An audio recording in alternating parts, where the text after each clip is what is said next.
Bismillahirrahmanirrahim. Assalamualaikum warahmatullahi wabarakatuh. Alhamdulillah wassalatu wassalamu ala Rasulillah wa ala alihi wa sahbihi wa man da'a bi da'watihi wa istanna bi sunnatihi ila yaumil liqa'i rabbih wa ba'd. Sayyidi al-Habib Muhammad bin Anis bin Syahab hafizahullah wa saddada khutah matta'anallahu bi tuli umrihi. Al-asatiz al-kiram, ahibbai wa a'izzai fillah, adik-adik sekalian, insyaallah kita semua dimuliakan Allah Subhanahu wa taala. Amin ya rabbal alamin. Seandainya terbakar semua Quran yang ada di dunia ini, yang ada di perpustakaan Maroko, yang ada di Makkah, di Madinah, hancur semuanya, terbakar, apakah Al-Quran hilang dari permukaan bumi? Tidak. Quran masih tetap ada. Di mana? Di handphone. Karena ada aplikasi Quran digital. Lalu kemudian lewatlah satu meteor di atas bumi. Meteor ini terbuat dari besi berani, karena dia menarik, magnet. Ditariknya semua yang ada di atas muka bumi ini. Mobil tertarik, motor tertarik, besi-besi tertarik, handphone kita pun tertarik. Quran di kertas hilang, Quran yang ada di aplikasi hilang. Apakah Al-Quran hilang? Tidak. Al-Quran masih tetap ada di kepala santri-santri Habib Muhammad bin Anis. Itulah mengapa Allah Subhanahu wa taala, Allah itu satu, qul huwallahu ahad, la ilaha illa huwa al-wahidul ahadus samad. Ini Abdus Samad. Allah itu satu, tunggal, esa, tidak berbilang. Tapi ketika dia cerita tentang Quran, maka dia sertakan para penghafal Quran. Apa kata Allah Subhanahu wa taala? Inna nahnu nazzalna dzikra wa inna lahu lahafizun. Kami menjaga Al-Quran. Allah kan satu, kok dia bilang kami? Kami menjaga Al-Quran. Aku dan para penghafal Quran ikut menjaga Al-Quran. Kira-kira kalau disertakan dalam rombongan gubernur, bangga atau enggak bangga? Bangga. Bapak kesini mau masuk, kata security. Memangnya masuk mana? Kami rombongan gubernur. Ya, bagaimana kalau disertakan bersama dengan Allah Subhanahu wa taala? Jadi adik-adik bukan rombongan bupati, bukan rombongan wali kota, bukan rombongan presiden, bukan rombongan, tapi rombongan bersama dengan Allah Subhanahu wa taala. Inilah orang-orang yang dimuliakan Allah. Al-Quran di dalam kepalanya. Ada kertas bisa dibuat layang-layang, kertas bisa dibuat mainan, kertas bisa dibuat tisu, ingus, kertas mohon maaf bisa dibuat menjadi tisu pembersih kotoran. Kertasnya sama, dibuat dari pabrik yang sama, warnanya sama, toko yang jual sama, tapi kertas ini tidak boleh diletakkan di lantai. Kertas ini kalau sampai dinistakan orang bisa masuk penjara. Kenapa? Karena di atas kertas itu tertulis Bismillahirrahmanirrahim, Alhamdulillahirabbil alamin, Arrahmanirrahim. Kertas yang ada tulisan surat Al-Fatihah tidak boleh diletakkan di bawah lebih rendah dari lutut. Tidak boleh dipegang oleh orang yang bernajis, berhadas kecil besar. La yamassuhu illal mutahhar. Kenapa kertas itu menjadi mulia? Karena di kertas itu ada Al-Quran. Gua, banyak sekali gua-gua di dunia ini. Gua, katanya gua yang paling banyak di Jakarta. Siapa lu, siapa gua? Gua lubang batu di atas gunung banyak di Indonesia, tapi isinya cuma kalong. Gua Batman. Tapi gua itu menjadi mulia. 4,6 juta, 4,7 juta jamaah haji Indonesia ingin naik ke atas gua itu. Ada apa dengan gua itu? Karena di dalam gua itulah turun Iqra bismi rabbikal ladzi khalaq khalaqal insana min 'alaqin iqra wa rabbukal akramul ladzi 'allama bil qalam 'allamal insana ma lam ya. Menjadi mulia. Ada orang mencium kulit kambing. Ngapain ente cium kulit kambing? Saya bukan nyium kulit kambing, saya mencium apa yang ada di dalam kulit kambing itu. Apa yang ada dalam kulit kambing itu? Kulit kambing ketika menjadi sampul Al-Quran. Dicium kulit kambing itu, dikasih parfum, dipeluk, dibawa, diletakkan mulia, dimasukkan ke kotak kayu jati, dibalut dengan sutra, diletakkan di rumah orang kaya. Aku nikahkan engkau dengan anakku dengan mahar seperangkat alat sholat dan kitab suci Al-Quran, nggak pernah dibuka sampai mati. Nah, jadi mulia kulit kambing. Padahal awalnya kulit kambing itu hina, digunting-gunting jadi sendal tapak kaki. Nasib kulit kambing ketika dibuat jadi beduk, belum bangun orang subuh sudah dipukul duluan. Bang, bang, bang. Tapi ketika dia dekat dengan Al-Quran, dia menjadi kemuliaan. Gua menjadi mulia karena Quran. Kertas menjadi mulia karena Quran. Kulit kambing menjadi mulia karena Quran. Bulan Januari, Februari, Maret, April, Juni, Juli, Agustus, September, Oktober, November, Desember tidak ada dalam Quran. Tapi ketika Quran turun di bulan itu, langsung disebutkan dalam Quran, Syahrul Ramadan alladzi unzila fihil, bersanding dia dalam satu ayat. Bulan menjadi mulia.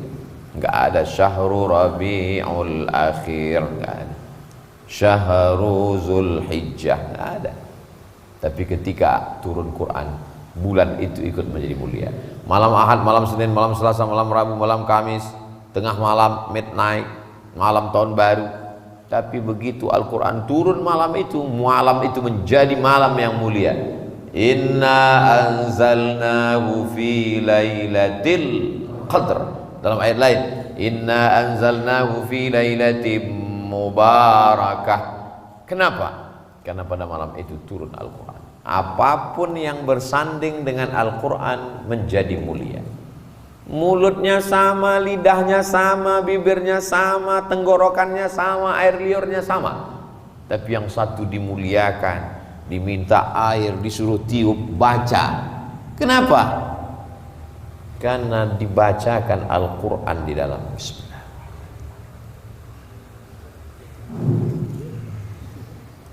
Dan ketika ayat-ayat itu dibacakan dari mulut masuk ke dalam air, muncul molekul-molekul cahaya yang bentuknya seperti bunga kristal.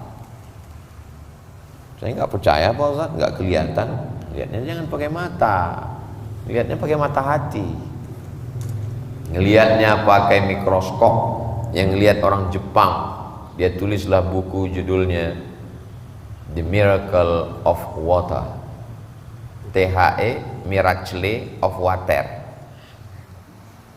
Tulis saja, melihat molekul cahaya. Ternyata ayat Al-Quran ketika dibacakan ke air, air ikut menjadi mulia. Dan tubuh manusia ini isinya air. Mana tubuh manusia ini isi air? Darah, darah itu air. Belum ada manusia ini kalau disobek badannya keluar kecap, enggak ada. Manusia ini isinya darah, dan darah itu adalah air. Air itu dibacakan Quran tiap hari, maka darahnya ikut menjadi mulia. Tapi semulia-mulianya darah Ustaz Abdul Somad beda dengan darah Habib Muhammad bin Anis. Mengalir darah Nabi Muhammad sallallahu alaihi wasallam. Golongan darahnya N, Nabi.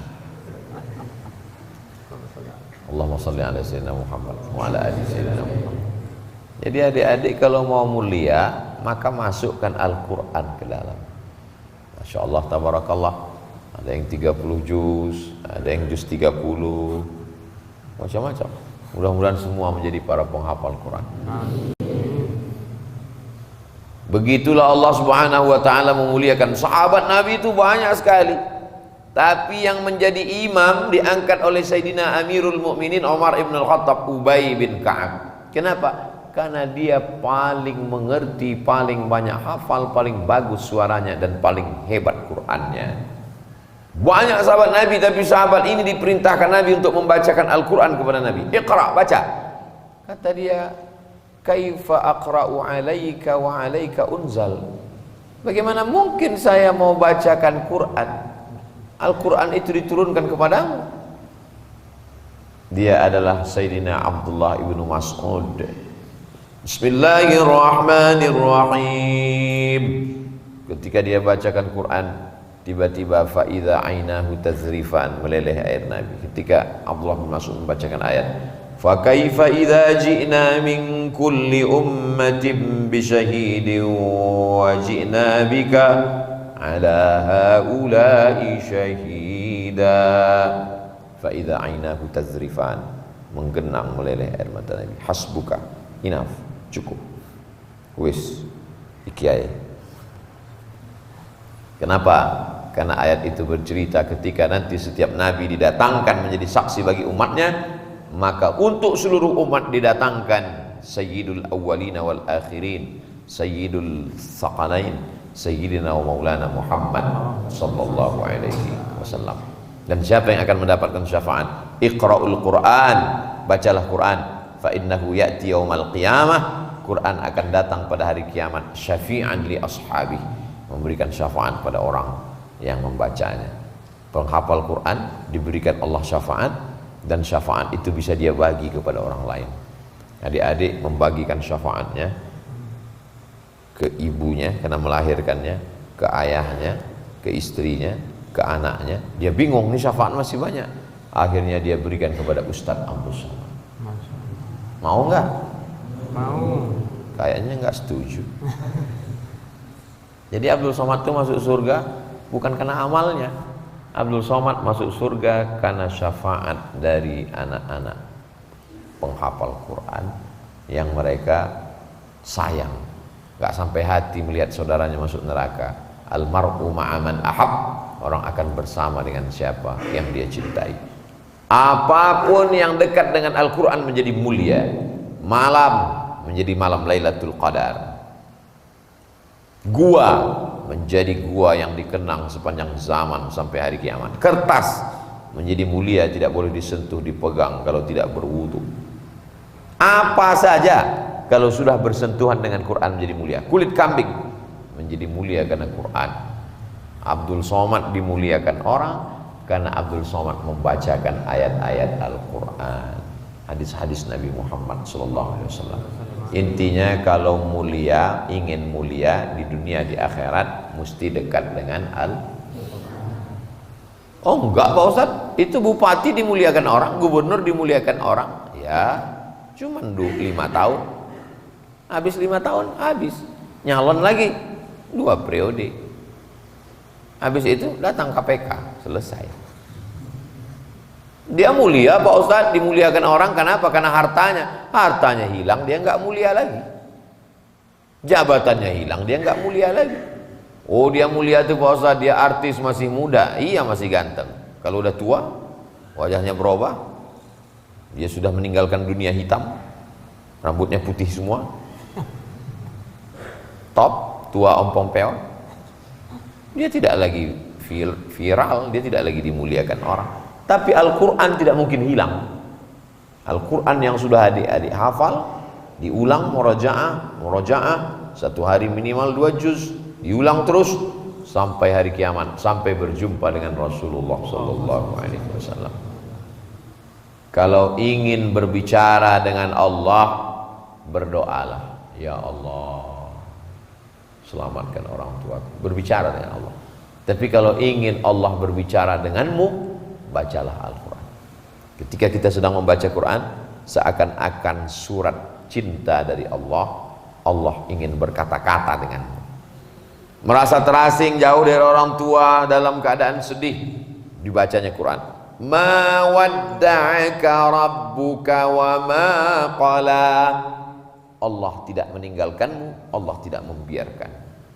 Terasa hidup ini berat, sulit, susah, baca Quran. Seakan-akan Allah berkata kepadamu, alam nashrah laka sadrak, apakah belum kulapangkan dadamu? Bacalah Al-Quran, seakan-akan dia turun kepadamu. Lagi sedang malas-malasnya, nggak semangat, Iqra, bacalah. Tapi jangan sombong, atas nama Allah. Bismi rabbikal ladzi khalaq. Saya nggak mau lah ngapal Quran, nanti ngapal Quran jadi imam, jadi ustad. Saya nggak punya bakat. Siapa bilang penghafal Quran cuman jadi ustad? Ustadz Abdul Somad, siapa saja anak santri yang ngapal Quran, maka dia dapat beasiswa full fakultas kedokteran Universitas Islam Indonesia Yogyakarta. Masuk kedokteran 300-500 juta, anak penghafal Quran gratis, lulus jadi dokter spesialis penghafal Quran. Anak-anak kecil kalau ditanya mau jadi apa, jadi dokter. Saya heran, kenapa anak-anak ini kalau ditanya mau jadi dokter, sekarang baru tahu. Dokter itu martilnya kecil, sebesar ini martil. Dia pukul lutut pasien. Mohon maaf Pak, ini tempurung kelapanya mesti diganti. Harganya berapa? 10 juta kiri, 10 juta kanan, ongkos pasang 20, pas 40 juta. Martilnya kecil. Jadi tukang martilnya besar. Mohon maaf tukang, jangan tersinggung. Begitulah Allah memuliakan para penghafal Quran. Ustaz Abdul Somad tolong posting ini di Instagram. Kawan saya dari Jakarta. Apa ini? Berita penerimaan santri tentara. Tentara ada penerimaan khusus. Syaratnya penghafal Quran. Penghafal Quran bisa jadi polisi, penghafal Quran bisa jadi tentara, penghafal Quran bisa jadi dokter spesialis, penghafal Quran bisa jadi presiden, penghafal Quran bisa jadi kapolri, penghafal Quran bisa menjadi panglima. Maka penghafal Quran pilot. Sekarang Ustaz Somad kalau naik pesawat pusing kepalanya, diputarkan lagu-lagu barat. What can I do? What can I do? Karena pilotnya nggak hafal Quran. Coba kalau hafal Quran pilotnya. Begitu kita masuk ke dalam pesawat, Bismillahirrahmanirrahim, Ar-Rahman. Kita pun heran, duh. Tanya mbak, itu siapa? Mohon maaf Pak Ustaz, pilotnya alumni dari pesantren Habib Muhammad bin Anis. Al-Hijrah An-Nabawiyah, hijrahnya Rasulullah Sallallahu Alaihi Wasallam. Pantesan tiba-tiba Ustaz Somad diperintahkan maju ke depan. Rupanya pilotnya santri. Allahu Akbar, azim. Ke depan kalau mau memperbaiki bangsa Indonesia ini semakin banyak. Rahmat Allah itu seperti pisang, buah-buahan yang sudah matang.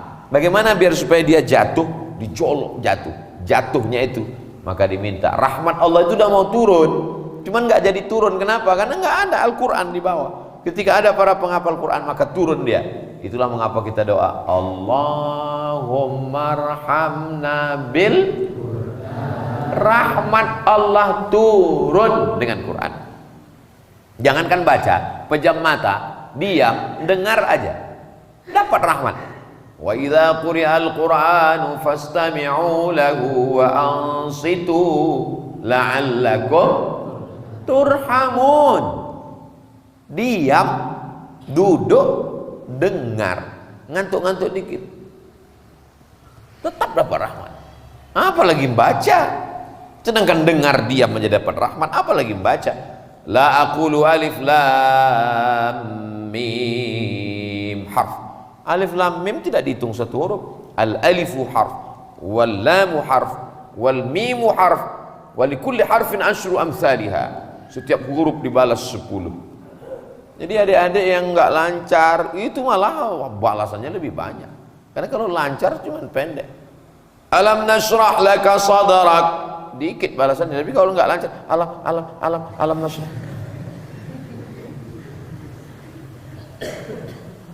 Al-mahiru bil Quran, orang yang mahir membaca, menghafal, memahami, mengajarkan Quran. Ma'as safaratil kiramil bararah, bersama para malaikat. Idza as-samaa'u fatarat wa idzal kawakibu tasarat wa idzal biharu fujjirat wa idzal qubur ketika dibangkitkan semua yang dikubur, pandang ke depan malaikat, ke belakang malaikat, ke kanan malaikat, ke kiri malaikat, ke atas malaikat. Loh, aku kok jadi malaikat? Aku itu siapa? Nanya sama malaikat, aku siapa? Kamu penghafal Quran. Bangkit bersama malaikat. Orang akan dibangkitkan di padang mahsyar dengan siapa yang dia cintai. Khusus penghafal Quran akan dibangkitkan bersama malaikat. Adik-adik ini semua nanti bangkit bersama malaikat. Dan nanti di akhirat itu bangkitnya dengan artis K-pop, bangkit dengan Cuyun Fajat Lee, Amitabh Bachchan. Tergantung dengan siapa yang dia cintai. Abdul Somad ingin bangkit di akhirat bersama Habib Muhammad bin Anis. Habib atau Habib? Habib ya? Habib, bukan Habib. Masya Allah, tak. Udah habis? Cukup? Belum. Ustaz dari tadi ngeliat-liat tuh maksudnya wis. Belum. Lost. Tabarakallah. Jadi kalau mau mulia, satu-satunya cara meraih kemuliaan adalah dengan Al-Quran. Cobalah kita lihat qori-qori itu sampai meninggal dunia. Syekh Khalil Al-Husari, as-salatu wassalamu alaika ya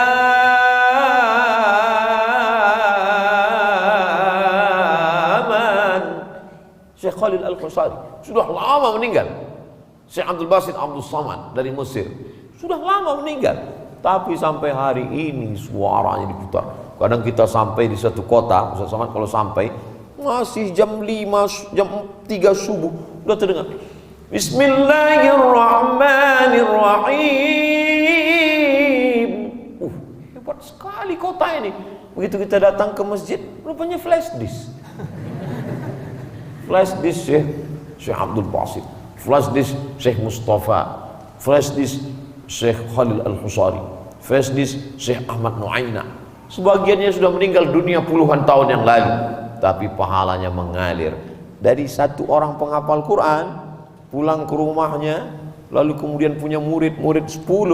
Bayangkan setiap adik punya murid 10. Berapa jumlahnya? Wakeh tenan. Banyak sekali.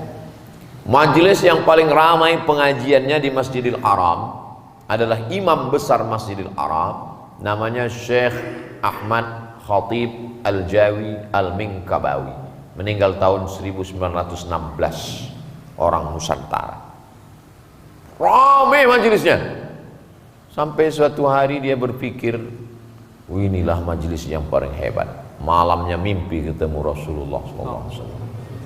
Majelis yang paling hebat ada di tiang sana. Heran dia, loh, bukan majelis ini. Ternyata majelis yang followernya paling banyak belum tentu mulia. Yang subscribernya 3 juta itu belum tentu mulia. Yang Instagramnya 6,7 juta, yang hampir 7 itu belum tentu mulia. Yang mulia itu yang ada di tiang sana. Penasaran Syekh Ahmad Khatib, dia datang ke tiang yang ditunjukkan Rasulullah itu. Aneh, gurunya 1, muridnya 1. Setunggal. Kenapa majelis ini paling mulia? Ternyata ini guru ngapal Quran, dia tidak menerima murid baru sebelum murid ini khatam. Khatam murid ini, datang murid satu lagi khatam. Inilah majelis yang paling mulia, kata Rasulullah SAW. Tidak bertentangan dengan nas, karena waktu hidup Nabi pernah ngomong, khairukum, orang yang paling mulia di antara kamu, man ta'allamal Qur'ana wa 'allamahu, orang yang belajar Quran dan mengajarkan Al-Quran. Jadi Abdul Somad ini mulia, belum tentu kemuliaan milik Allah. hanya menumpang kemuliaan. Hari ini dipertemukan dengan para penghafal Quran, dengan para masyayikh, dengan para asatiz, dengan para habaib. Mudah-mudahan Abdul Somad mendapatkan kecipratan, kemuliaan, kebahagiaannya insyaallah. Amin ya rabbal alamin. Itulah yang kita harapkan nanti menghadap Allah Subhanahu wa taala. Al-Quran bisa dikirimkan kepada orang yang sudah meninggal dunia. Bagi yang orang tuanya hidup, orang tuanya dapat berkah. Bagi yang sudah meninggal dunia, pahalanya sampai kepada mereka. Dan mereka melihat anak mereka membaca Quran. Itulah makna doa mereka selama ini. Rabbana hablana min azwajina wa dzurriyyatina qurrata a'yun. Sejuk dipandang mata. Malam-malam jam 2 malam dia dengar suara anaknya baca Quran di samping kamar. Bismillahirrahmanirrahim. Ya ayyuhalladzina amanu taqullaha haqqa tuqatih. Oh, sejuknya hati emaknya. Siapa itu siapa? Anak kita lagi tahajud di sebelah. Ya Allah. Oh, jam 2 malam dia buka pintu lihat rupanya TV belum mati. Anak-anak penghafal Quran yang luar biasa, maka mereka ini nanti akan memakaikan tajun mahkota, crown minan nur, dari cahaya. Ibu-ibu yang lain melahirkan, menyusukan, mengandung, meregang nyawa, nggak dapat apa-apa. Tapi ibu si penghafal Quran ini pemasangan mahkota dari cahaya, bangga dia di depan yang lain. Kenapa? Karena anaknya penghafal Al-Quran. Beruntung ibu kalian, beruntung ayah kalian, beruntung calon mertua kalian. Senyum kayak paham aja. Beruntung anak-anak kalian. Kenapa? Karena kalian pasti akan menurunkan gen darah-darah penghafal Quran itu. Masya Allah, tabarakallah. Itulah yang dapat disampaikan Al-Faqir Abdul Somad. Mudah-mudahan bermanfaat dunia akhirat. Aku lu qauli hadza. Tadi Ustaz sudah lihat, tadi dimulai jam 1 kurang 10, sekarang sudah jam 1.20, pas 30 menit sesuai yang tertulis di botol 300 ml. Apapun acaranya, minumnya tetap minum air santri. Nah. Terima kasih. Wassalamualaikum warahmatullahi wabarakatuh.